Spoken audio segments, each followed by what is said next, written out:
दिवाली की ढेरों शुभकामनाएं। आपके घर में खुशियों की रोशनी हमेशा जगमगाती रहे। शुभ दीपावली। नमस्कार दोस्तों, मैं हूं नवीन कुमार।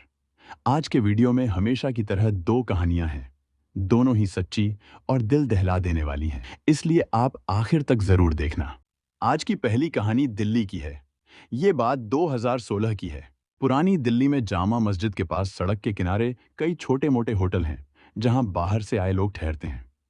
इन्हीं में एक होटल है अल दानिश, जिसका मैनेजर सोहेल अहमद है। 19 नवंबर 2016 की बात है। सोहेल होटल के रिसेप्शन पर बैठा अपना काम कर रहा था। करीब 11:30 बजे एक लड़का और लड़की वहां आए। लड़के ने लड़की को अपनी पत्नी बताते हुए कहा कि वो जामा मस्जिद घूमने आया है और एक दिन के लिए कमरा चाहिए। सोहेल ने लड़के से नाम और पता पूछा और उसे होटल के रजिस्टर में लिख लिया। फिर उसने आईडी कार्ड मांगा, तो लड़के ने जेब से अपना आधार कार्ड निकाला और काउंटर पर रख दिया। आधार कार्ड उसी का था। उस पर नाम लिखा था आजम, पता राजीव बस्ती, कैप्टन नगर, पानीपत, हरियाणा। इसके बाद सोहेल ने सर्विस बॉय मोहम्मद मिन्हाज को बुलाया और कहा कि वो आजम को कमरा नंबर 203 दिखा दे। थोड़ी देर बाद आजम अकेला ही वापस आया और बोला कि कमरा उसे पसंद है। इसके बाद बाकी की जरूरी बातें पूरी करके सोहेल ने कमरा नंबर 203 आजम के नाम पर बुक कर दिया। आजम ने 1200 रुपये किराया जमा किया और फिर वापस कमरे में चला गया। सोहेल ने पैसे और आधार कार्ड टेबल के ड्रॉअर में रख दिए। करीब 2 घंटे बाद आजम फिर मैनेजर सोहेल के पास आया और बोला, मेरा आधार कार्ड दे दो, उसकी फोटो कॉपी करवानी है। सोहेल ने बिना कुछ सोचे आधार कार्ड दे दिया, तो आजम जल्दी से बाहर चला गया।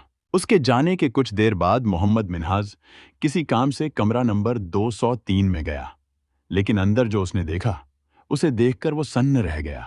मिन्हाज घबराकर नीचे भागा और मैनेजर सोहेल अहमद के पास पहुंचा। उसने हांफते हुए कहा, कमरा नंबर 203 के बाथरूम में लड़की की लाश पड़ी है।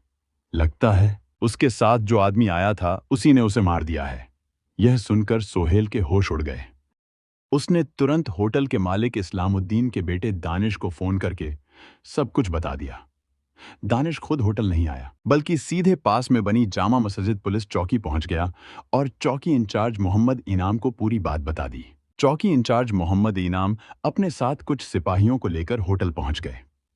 उन्होंने लाश को ऊपर से देखा, फिर तुरंत थाना जामा मस्जिद के इंचार्ज अनिल बेरीवाल को हत्या की सूचना दे दी।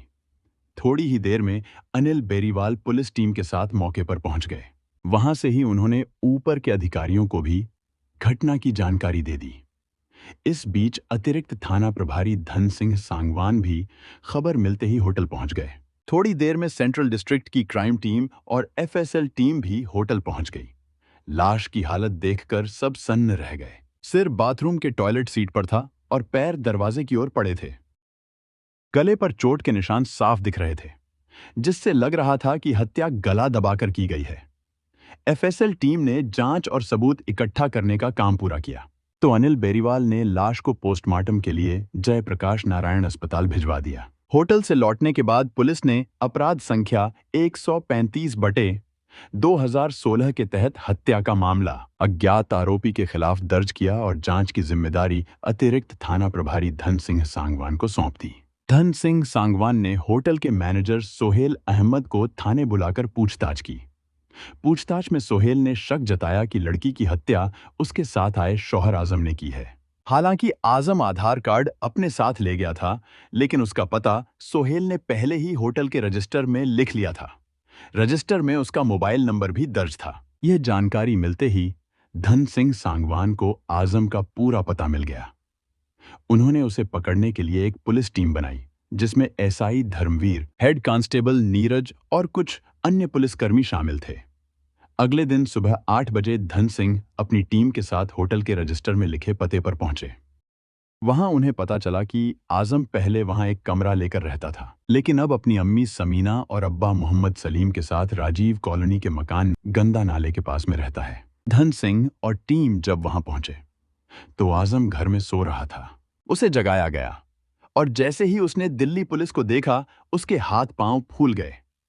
पुलिस ने पहचान के लिए अलदानिश होटल के सर्विस बॉय मिन्हाज को भी साथ लाया था। आजम को देखते ही मिन्हाज ने कहा, साहब, यही आदमी उस औरत के साथ होटल में आया था।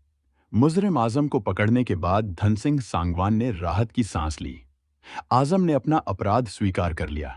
उसने मृतका का नाम शबनम बताया। शबनम पहले उसके पड़ोस में रहने वाले अलादिया की पत्नी थी, लेकिन अब दिल्ली में रहती थी। धन सिंह ने आजम से अलादिया का फोन नंबर लिया और उसे फोन करके कहा कि उसकी पत्नी दुर्घटना में घायल हो गई है और वह दिल्ली के थाना जामा मस्जिद पहुंचे। धन सिंह आजम को लेकर दिल्ली आए। थाने पहुंचने पर मृतका का शौहर अलादिया उनका इंतजार कर रहा था। उसे जयप्रकाश नारायण अस्पताल ले जाया गया, जहां उसने लाश की पहचान अपनी पत्नी शबनम के रूप में कर ली। अगले दिन शबनम की लाश का पोस्टमार्टम हुआ और पता चला कि उसकी मौत दम घुटने से हुई थी। अगले दिन आजम को 30 हजारी कोर्ट में पेश किया गया और पूछताछ के लिए पुलिस ने उसे 1 दिन के रिमांड पर लिया। रिमांड के दौरान आजम ने पुलिस को शबनम का बिना सिम वाला मोबाइल, अपना मोबाइल और श्मशान घर की छत पर फेंका गया शबनम का पर्स सौंप दिया। पूछताछ में आजम ने शबनम की हत्या की पूरी कहानी बताई, जो इस प्रकार थी।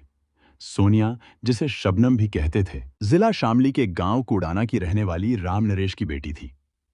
उसके 2 भाई थे और वह एकलौती बेटी थी, इसलिए घर में उसे बहुत प्यार मिला, जिससे वह थोड़ी नटखट और आजाद स्वभाव की हो गई। लेकिन उसके रास्ते भटकने से पहले ही राम नरेश ने 2009 में उसकी शादी कर दी। दूल्हा था गाजियाबाद के लोनी का रहने वाला करण। शुरुआत में सब ठीक था, लेकिन जैसे ही घर की जिम्मेदारियां सोनिया पर आईं, वह परेशान रहने लगी। कर्ण की कमाई उसके खर्चों के लिए काफी नहीं थी और वह सोनिया की हर बात नहीं मान पाता था। सोनिया ने देखा कि कर्ण उसकी इच्छाएं पूरी नहीं कर पा रहा, तो जल्दी ही उसका मन उससे भर गया। कर्ण और सोनिया के बीच झगड़े होने लगे। किसी न किसी बहाने से सोनिया अक्सर कुड़ाना आ जाया करती। इसी बीच बस से आने जाने में उसकी मुलाकात बस कंडक्टर अलादिया से हुई।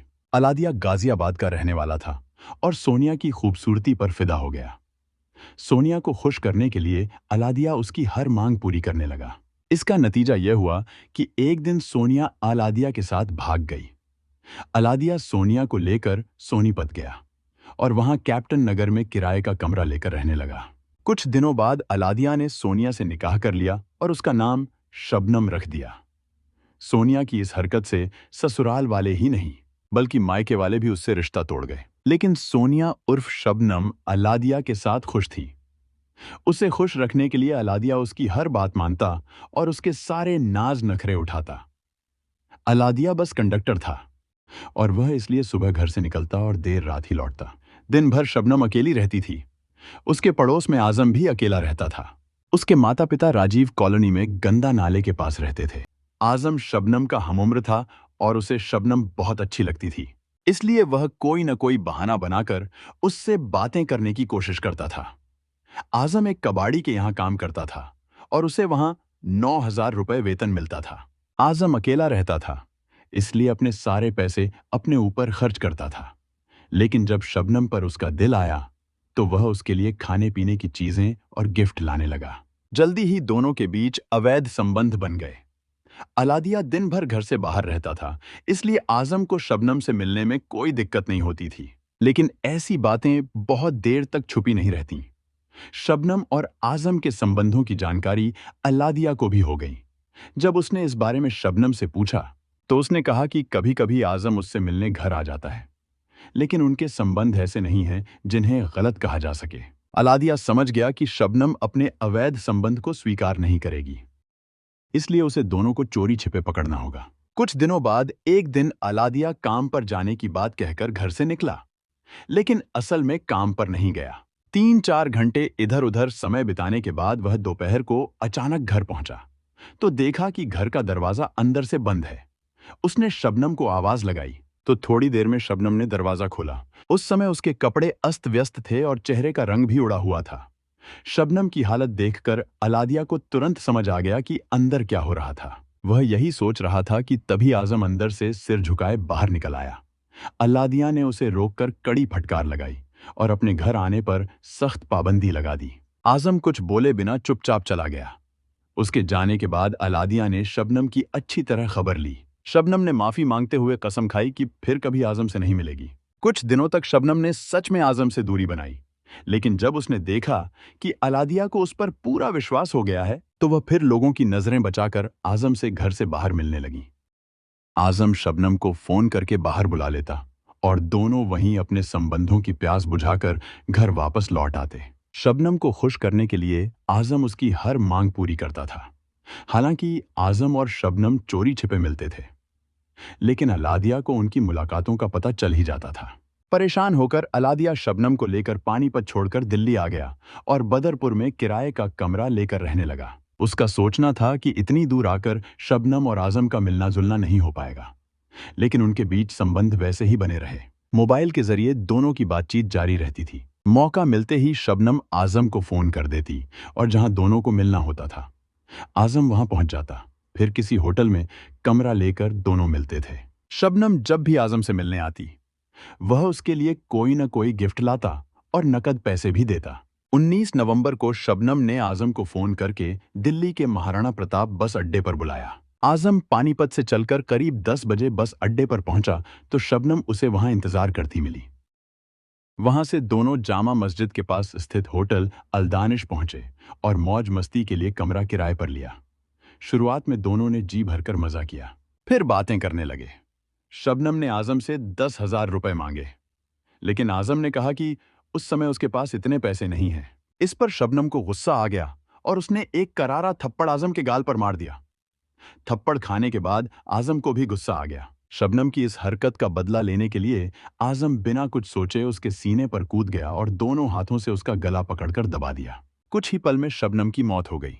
शबनम की हत्या करने के बाद आजम ने लाश को उठाया और बाथरूम की फर्श पर लिटा दिया। उसका पर्स और मोबाइल फोन लेकर होटल के रिसेप्शन पर गया। होटल के मैनेजर सोहेल अहमद से आधार कार्ड फोटोस्टेट कराने का बहाना बनाकर वह फरार हो गया। बस अड्डे से पानीपत जाने वाली बस पकड़ी और अपने घर लौट आया। थोड़ी देर बाद उसने शबनम का खाली पर्स कॉलोनी में बने श्मशान घर की छत पर फेंक दिया। शबनम के मोबाइल फोन से सिम निकालकर बाहर फेंक दिया और मोबाइल अपने पास रख लिया। आजम ने सोचा कि पुलिस उसे पकड़ नहीं पाएगी, लेकिन घटना के अगले ही दिन दिल्ली पुलिस ने उसे गिरफ्तार कर लिया। 23 नवंबर को रिमांड की अवधि खत्म होने पर आजम को फिर से 30 हजारी कोर्ट में पेश किया गया।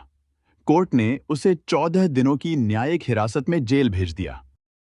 आज की दूसरी कहानी उत्तर प्रदेश के कानपुर की है। ये बात 2025 की है। कानपुर से करीब 20 किलोमीटर दूर जीटी रोड पर चौबेपुर नाम का एक बड़ा कस्बा है। यह कानपुर देहात जिले में आता है। चौबेपुर से करीब 2 किलोमीटर दूर गबड़ा गांव है, जहां रामकिशन शर्मा का परिवार रहता था। परिवार में पत्नी और 2 बेटे संजय और अजय थे। रामकिशन की आर्थिक हालत ठीक नहीं थी। वह मेहनत मजदूरी करके किसी तरह घर चलाता था। वक्त बीतने के साथ दोनों बेटे बड़े हुए तो उन्होंने भी परिवार का हाथ बटाना शुरू कर दिया। संजय जब शादी लायक हुआ तो रामकिशन ने उसकी शादी बीनू से कर दी। बीनू पचौर गांव के रमेश शर्मा की बेटी थी। 3 भाई बहनों में वह सबसे छोटी थी। दोनों की जिंदगी हंसी खुशी चलती रही और कुछ सालों में बीनू 3 बच्चों की मां बन गई। बच्चे होने के बाद संजय की जिम्मेदारियां बढ़ गईं, तो उसने तय किया कि अब शहर जाकर ज्यादा पैसे कमाए। उसने यह बात घर वालों से की तो सब मान गए। अगले ही दिन उसने अपना सामान बांधा और चौबेपुर कस्बे आ गया। वहां काम की तलाश में भटकते हुए उसे जीटी रोड पर बने राही होटल में वेटर की नौकरी मिल गई। वह बाकी कर्मचारियों के साथ वहीं होटल में रहने लगा। वेटरों के बीच अक्सर शराब पीने पिलाने का माहौल रहता था। शुरू शुरू में संजय कभी कभार पीता था, लेकिन धीरे धीरे उसे शराब की लत लग गई। जब संजय की कमाई ठीक होने लगी तो उसने चौबेपुर कस्बे के ब्रह्मनगर मोहल्ले में एक कमरा किराए पर ले लिया और कुछ ही दिनों बाद बीनू और बच्चों को भी वहीं बुला लिया। शुरू के 2 साल सब ठीक ठाक चला, लेकिन धीरे धीरे दोनों के बीच झगड़े बढ़ने लगे। पहला कारण था संजय का रोज शराब पीकर घर आना। बीनू उसे रोकती तो वह गालियां देने लगता और कभी कभी मारपीट भी करता। दूसरा कारण था पैसों की तंगी। बीनू बच्चों और घर खर्च के लिए पैसे मांगती तो संजय टाल देता या झगड़ा करने लगता। पति की मारपीट और गालियों से बीनू परेशान रहने लगी। जब हालात ज्यादा बिगड़ते तो वह मायके चली जाती, लेकिन संजय वहां भी पहुंच जाता, माफी मांगता, पैर पकड़ता और उसे वापस ले आता। कुछ दिनों तक उसका व्यवहार ठीक रहता, फिर वही सब शुरू हो जाता। बीनू हर बार यही सोचकर सहती रही कि शायद एक दिन उसका पति सुधर जाएगा और जिंदगी फिर से ठीक हो जाएगी, लेकिन ऐसा हुआ नहीं। संजय की हरकतें दिन ब दिन और बढ़ती चली गईं। जिस मकान में बीनू किराए पर रहती थी, उसी में ज्योति शुक्ला भी किराएदार थी। ज्योति अपने पति सौरभ शुक्ला के साथ नीचे वाले फ्लोर पर रहती थी, जबकि बीनू ऊपर रहती थी। बीनू अपने बच्चों के लिए सब कुछ सहती जा रही थी और पति की मारपीट के बावजूद घर संभालने की कोशिश करती थी। समय काटने के लिए वह कभी-कभी ज्योति के कमरे में चली जाती थी। वहीं एक दिन उसकी मुलाकात अनुज दुबे से हुई। अनुज रौतेपुर गांव का रहने वाला था। ज्योति का पति सौरभ भी उसी गांव का था और दोनों बचपन के दोस्त थे। दोस्ती के नाते अनुज अक्सर सौरभ के घर आता जाता रहता था। अनुज के पिता पैसे वाले थे और खुद अनुज भी अच्छी नौकरी करता था। उसकी कमाई भी ठीक ठाक थी। ज्योति शुक्ला के घर पर जब बीनू और अनुज आमने सामने हुए तो दोनों एक दूसरे को देखते ही रुक गए। ज्योति ने दोनों का परिचय कराया और थोड़ी ही देर में अनुज अपनी बातों से बीनू का दिल जीत लिया। धीरे धीरे दोनों के बीच नजदीकियां बढ़ीं। पति की मारपीट और ताने झेल रही बीनू को अनुज की हमदर्दी अच्छी लगी और वह उसकी तरफ झुक गई। दोनों के बीच प्यार हुआ और फिर रिश्ता शारीरिक हो गया। अनुज ने बीनू को एक मोबाइल दे दिया ताकि दोनों आसानी से बात कर सकें। वह बीनू की पैसों से मदद करने लगा और बच्चों का भी ध्यान रखता था। संजय रोज सुबह 11 बजे होटल चला जाता और रात में 12 बजे के बाद ही लौटता था। उसके जाने के बाद अनुज बीनू के पास आ जाता। दोनों बातें करते, हंसते और साथ वक्त बिताते। बीनू अब खुश रहने लगी थी क्योंकि उसे अनुज में प्यार और सहारा दोनों मिल गया था। लेकिन एक दिन सब खुल गया। उस दिन होटल बंद था तो संजय जल्दी घर लौट आया। उसने कमरे में बीनू और अनुज को एक साथ देख लिया। अनुज भाग गया लेकिन बीनू पकड़ी गई। गुस्से में आकर संजय ने उसकी जमकर पिटाई कर दी। 12 मई 2025 की सुबह करीब 7 बजे बीनू की 10 साल की बेटी जागी। उसने देखा कि पापा तो चारपाई पर सो रहे हैं लेकिन मम्मी कहीं नहीं है। उसने छोटे भाई शुभ को जगाया और दोनों मम्मी को ढूंढने लगे। पूरे घर में तलाश की पर मम्मी नहीं मिली। बेटी को लगा कि शायद मम्मी गर्मी की वजह से छत पर सोने चली गई हों। दोनों भाई बहन छत पर पहुंचे तो वहां खून फैला देखकर घबरा गए। बेटी ने छत के किनारे से नीचे झांका तो पिछवाड़े बने खंडहर में एक लाश पड़ी दिखी। एक नजर में ही वह पहचान गई कि वह उसकी मम्मी की लाश है। दोनों जोर जोर से रोने लगे। रोते हुए बच्चे नीचे भागे और ज्योति शुक्ला के कमरे में पहुंचे। ज्योति उसी मकान में अपने पति सौरभ शुक्ला के साथ निचले हिस्से में रहती थी। बीनू के बच्चे उसे मौसी कहकर बुलाते थे। सुबह सुबह बच्चों को रोते हुए देखकर ज्योति घबरा गई। बच्चों ने बताया कि उनकी मां घर में नहीं है। छत पर खून फैला है और पीछे के खंडहर में एक लाश पड़ी है। उन्हें शक था कि किसी ने उनकी मां की हत्या कर दी और लाश को छत से नीचे फेंक दिया। बच्ची की बात सुनकर ज्योति शुक्ला घबरा गई। उसने दोनों बच्चों को संभाला, फिर ऊपर जाकर संजय शर्मा को जोर से हिलाकर जगाया। इसके बाद ज्योति, उसका पति सौरभ और संजय तीनों मिलकर मकान के पिछवाड़े पहुंचे, जहां लाश पड़ी थी। जैसे ही सबने लाश देखी, उनके मुंह से चीख निकल पड़ी। वह बीनू शर्मा की ही थी। ज्योति ने तुरंत पुलिस को फोन करके घटना की सूचना दी। थोड़ी ही देर में चौबेपुर थाना पुलिस मौके पर पहुंच गई। एसएचओ राजेंद्र कांत शुक्ला ने टीम के साथ जांच शुरू की। सूचना मिलते ही डीसीपी दिनेश चंद्र त्रिपाठी और एसीपी अमरनाथ यादव भी घटनास्थल पर आ गए। फॉरेंसिक टीम को भी मौके पर बुला लिया गया। पुलिस ने जांच में पता लगाया कि मरने वाली बीनू शर्मा थी। वह अपने पति संजय और 3 बच्चों के साथ उसी मकान में रहती थी। उसे किसी नुकीली चीज से गहरे घाव कर बेरहमी से मारा गया था। गले और सिर पर चोटें थीं। हत्या छत पर हुई और फिर शव को नीचे फेंक दिया गया। उम्र करीब 32 साल बताई गई। उसका मोबाइल भी गायब था। फॉरेंसिक टीम ने छत से लेकर खंडहर तक सबूत इकट्ठा किए। मौके पर बीनू की मां लक्ष्मी देवी भी थीं। वो बेटी के पास बैठकर खूब रो रही थीं। डीसीपी दिनेश चंद्र त्रिपाठी ने उनसे पूछताछ की तो वह फूट फूट कर बोली कि उनकी बेटी की हत्या उनके ही दामाद संजय ने की है। उन्होंने कहा कि संजय शराबी है, बीनू को पीटता था। कई बार वह मायके चली गई थी लेकिन माफी मांगकर ले आता था। उनकी बात थी कि शायद पिछली रात नशे में वह घर आया होगा और बेटी के टोकने पर मारा पीटा होगा और हत्या कर दी होगी। उसे गिरफ्तार कर लो। उन्होंने इंसाफ की मांग की और संजय को कड़ी सजा मिलनी चाहिए। लक्ष्मी देवी के गंभीर आरोपों के बाद डीसीपी दिनेश चंद्र त्रिपाठी के आदेश पर इंस्पेक्टर राजेंद्र कांत शुक्ला ने बीनू के पति संजय शर्मा को हिरासत में ले लिया। फोरेंसिक टीम ने संजय के कपड़े और हाथों का बेंजाडीन टेस्ट किया, जिसमें खून के धब्बे पाए गए। सबूतों के आधार पर उसे गिरफ्तार कर लिया गया। एसीपी अमरनाथ यादव ने मृतका की बेटी और किराएदार ज्योति शुक्ला से भी पूछताछ की। बेटी ने बताया कि बीती रात 8 बजे मम्मी ने खाना बनाया था। इसके बाद तीनों भाई बहन तख्त पर सो गए। सुबह आंखें खुलीं तो मम्मी घर में नहीं थीं। उन्होंने मम्मी को ढूंढते हुए छत पर पहुंचे, जहां खून फैला था। छत से नीचे झांका तो खंडहर में मम्मी की लाश पड़ी थी। उन्होंने ज्योति मौसी को बताया। मौसी ने पापा को जगाया और पुलिस को सूचना दी।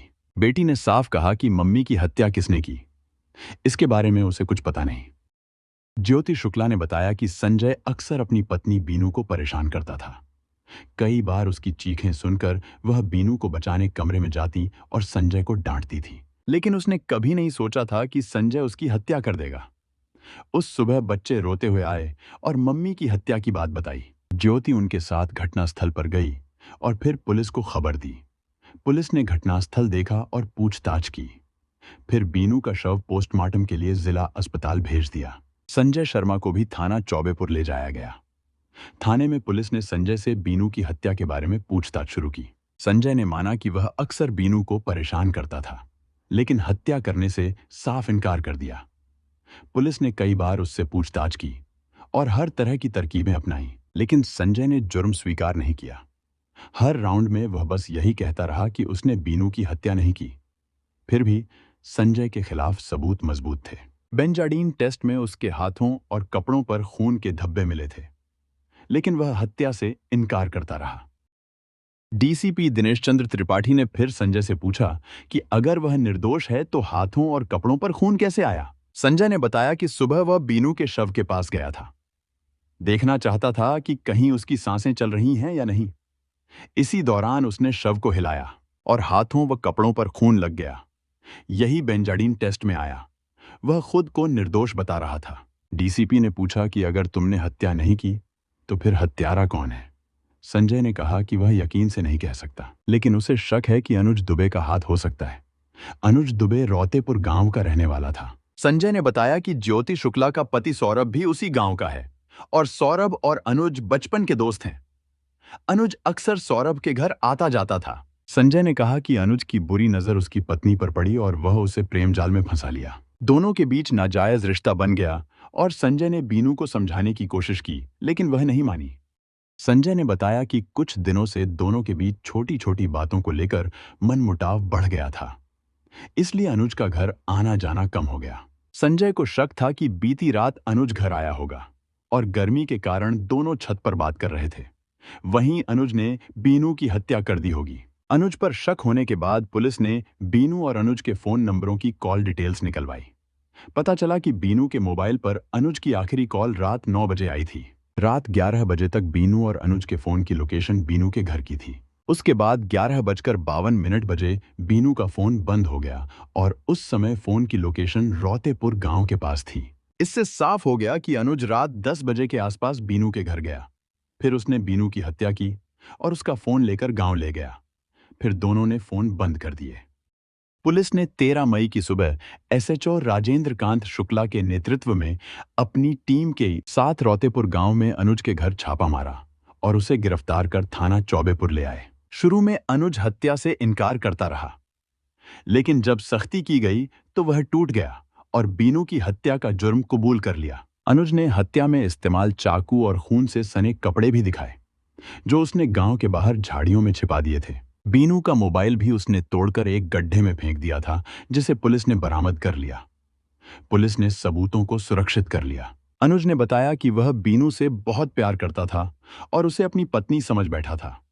वह बीनू के सारे खर्च भी उठाता था, लेकिन बीनू ने उसका प्यार ठुकराकर किसी और से प्यार करना शुरू कर दिया। यह देख अनुज का दिल टूट गया और उसने बीनू को मार डाला। उसे बीनू की हत्या का कोई अफसोस नहीं था। उसने अपने जुर्म को पूरी तरह स्वीकार कर लिया और हत्या में इस्तेमाल चाकू भी पुलिस को दिखा दिया। पुलिस ने संजय शर्मा को बेकसूर मानकर थाने से छोड़ दिया। वहीं बीनू की मां लक्ष्मी देवी की तहरीर पर अनुज दुबे के खिलाफ मामला दर्ज किया गया और उसे गिरफ्तार कर लिया गया। जांच में पता चला कि बीनू की जिंदगी पति और प्रेमी दोनों के कारण मुश्किल भरी थी। कभी वह अनुज के साथ समय बिताती थी, लेकिन कई बार उसे खुद पर गुस्सा आता था कि उसने ऐसा किया। वह सोचती थी कि अनुज से दिल लगाना गलत था, पति को धोखा दिया और बच्चों के बारे में भी नहीं सोचा। उसे डर था कि उसकी बेटी बड़ी होगी और अगर अनुज उस पर ध्यान देने लगे तो उसे कैसे रोकेगी। धीरे धीरे बीनू का अनुज के लिए प्यार कम होने लगा और वह उससे दूरी बनाने लगी। बीनू को मोबाइल चलाना पसंद था। फेसबुक और इंस्टाग्राम पर उसकी दोस्ती अशोक नाम के युवक से हुई। धीरे धीरे दोस्ती प्यार में बदल गई और दोनों चैट करने लगे। अशोक से प्यार होने के बाद बीनू ने अनुज को नजरअंदाज करना शुरू कर दिया। अनुज कई महीने से महसूस कर रहा था कि अब बीनू उसके आने पर पहले जैसी खुश नहीं रहती। पहले वह हंसती, बातें करती और उसका स्वागत करती थी, लेकिन अब आते ही उसका चेहरा गिर जाता। न हंसती और न बात करती। बीनू अनुज को देखकर पहले जैसी खुशी नहीं दिखाती, उसे नजरअंदाज करने लगी थी। अनुज को समझ नहीं आ रहा था कि ऐसा अचानक क्यों हुआ। एक दिन इसका राज खुल गया। जब अनुज बीनू से मिलने आया, वह बाथरूम में नहा रही थी। अनुज कमरे में बैठा और उसकी नजर बीनू के मोबाइल पर पड़ी, जो तकिए के पास रखा था। उसने फोन उठा लिया और देखना शुरू किया। जैसे जैसे उसने फोन चेक किया, उसका माथा ठनका। बीनू ने इंस्टाग्राम पर अशोक नाम के युवक से दोस्ती कर रखी थी और दोनों चैटिंग कर रहे थे। मोबाइल में अश्लील फोटो भी थी। बीनू ने एक जगह लिखा था कि तुमने 2 बूंद मांगी, हमने तो समंदर ही लुटा दिया। इससे पता चला कि दोनों के बीच नाजायज संबंध बन चुके थे। अनुज अब समझ गया कि बीनू ने उसे दिल से इसलिए दूर किया क्योंकि उसने नया आशिक अशोक को दिल में जगह दे दी थी। यही कारण था कि उसका व्यवहार बदल गया और वह अब अनुज को नजरअंदाज करती थी। कुछ देर बाद बीनू बाथरूम से बाहर आई और कमरे में बैठे अनुज को देखकर चौंक गई। गुस्से में उसने कहा कि उसे फोन करके आना चाहिए था और इस तरह किसी के घर बिना बताए नहीं आना चाहिए। अनुज ने कहा कि यह पहली बार नहीं है जब वह बीनू के घर आया। पहले भी आता रहा, तब कुछ नहीं कहा। फिर अनुज ने पूछा कि अशोक कौन है और बीनू का उससे क्या रिश्ता है।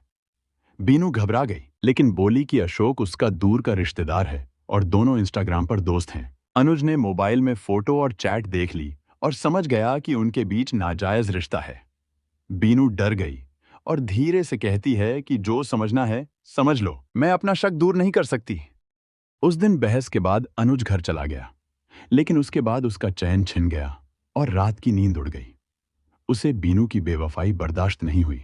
वह सोचता रहा कि जिसके लिए उसने अपना तन, मन और पैसा सब कुछ लगा दिया, वही बेवफा बन गई। जिसे उसने अपनी प्रेमिका की जगह पत्नी समझ लिया, जिसे अपनी जागीर मानने लगा और जिसके लिए उसने शादी तक नहीं की, उसी ने उसे धोखा दिया। अनुज ने ठान लिया कि वह बीनू को कभी माफ नहीं करेगा। उसे उसकी बेवफाई की सजा जरूर मिलेगी। अगर वह बीनू की नहीं बनेगी तो वह किसी और की भी नहीं होने देगा। इसके बाद अनुज ने बीनू की हत्या का प्लान बनाया।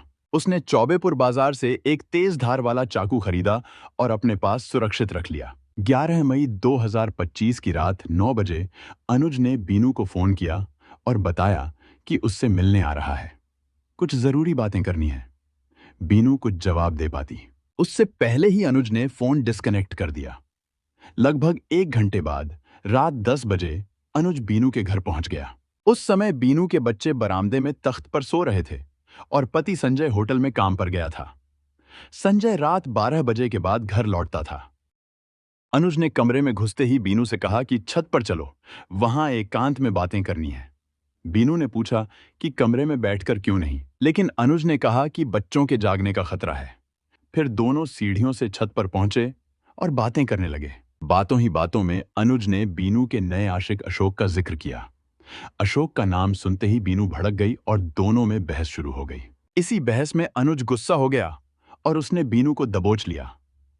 फिर चाकू से उसके गले और सिर पर कई वार किए। बीनू का गला कट गया और सिर से खून बहने लगा। थोड़ी देर तक तड़पने के बाद बीनू ने दम तोड़ दिया। हत्या के बाद अनुज ने बीनू के शव को छत से नीचे खंडहर में फेंक दिया। उसने बीनू का मोबाइल फोन अपने पास रखा और चाकू लेकर फरार हो गया। अनुज से पूछताछ के बाद पुलिस ने 14 मई 2025 को उसे कानपुर की माती कोर्ट में पेश किया। कोर्ट ने उसे जेल भेज दिया। इस समय मृतका के बच्चे अपनी नानी लक्ष्मी के साथ रह रहे थे। रिश्तों में विश्वास और ईमानदारी सबसे जरूरी है। धोखा, बेवफाई और छल कपट कभी लंबे समय तक सही नहीं रहते।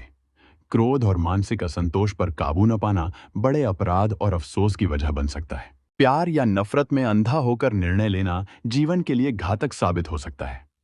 बच्चों और परिवार की सुरक्षा और भावनाओं का ध्यान रखना हमेशा अहम है। हमारा उद्देश्य यह है कि लोग इन घटनाओं से सीखें और गलत रास्तों पर चलने से बचें।